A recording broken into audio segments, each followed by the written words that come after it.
પોલીસે બંટી બબલી ચોરોની ધરપકડ કરી હતી। કેરટેકર તરીકે કામ કરતી નિકિતા ડાયબાએ પોતાના જ પતિ સાથે મળીને ચોરી કરી હતી।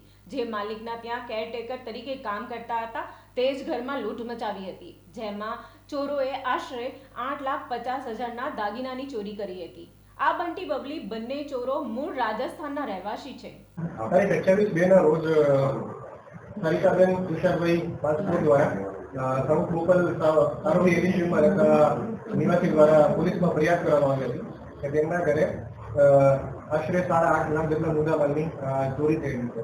તે બાબતે આગળ વધારે તપાસ કરતા શંકાશીલોને પૂછપરછ કરવામાં આવી અને તે દરમિયાન જાણવા મળ્યું કે નિકિતાબેન જે આરોપી છે, બે આરોપી છે, નિકિતાબેન માંગીલાલ દાઈમા અને માંગીલાલભાઈ દાઈમા, જે બંને મૂળ રાજસ્થાન બાંસવાડાના રહેવાસી છે અને ફરિયાદી સારિકાબેનના સાસુની તબિયત ખરાબ હોવાથી તેમને PSL agency PSL home service agency દ્વારા કેરટેકરની એક રાખ્યા હતા। જેમાં નિકિતાબેન માંગીલાલ દાઈમા જે 24/12 એટલે કે 24 ડિસેમ્બર 2024 થી લઈને 13/2/2025 સુધી તેમના ઘરે કેરટેકરનું કામ કરેલું હતું।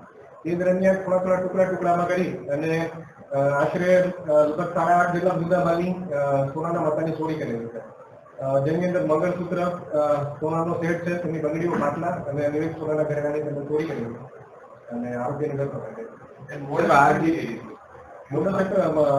મોટરસાયકલ મુખ્યત્વે કેરટેકર તરીકે હતા અને કેરટેકર તરીકે ધીરે ધીરે કરી અને ઘરના કબાટમાંથી અથવા તિજોરીમાંથી જે દાગીના હોય છે, બંને મૂળ રાજસ્થાન બાંસવાડાના રહેવાસી છે અને બંને જોડે મળીને કાવતરું કરેલું હતું અને બંને જોડે મળીને મુદ્દામાં સગવડ કરી। મુખ્યત્વે મોડસ ઓપરેન્ડીમાં એવું ધ્યાન આવ્યું છે કે જે પત્ની છે એટલે કે આરોપી નિકિતાબેન માંગીલાલ દાઈમા તેમને યોગ્ય લાગે અને ધીરે ધીરે જો કોઈ ઘરમાં આજુબાજુમાં કોઈ ન હોય તો યોગ્ય લાગે તે રીતે ઘરેણાઓને હાથફેરો કરતા હતા અને તેમનો કબજો છે પોતાના પતિને સોંપતા। હાલમાં કોઈ આપણા વિરોધમાં કોઈ પૂર્વ ગુનાહિત ઇતિહાસ ધ્યાને આવતો નથી અને કોઈ ગુનો દાખલ કર્યો। શરીફ કાંચી, અમદાવાદ।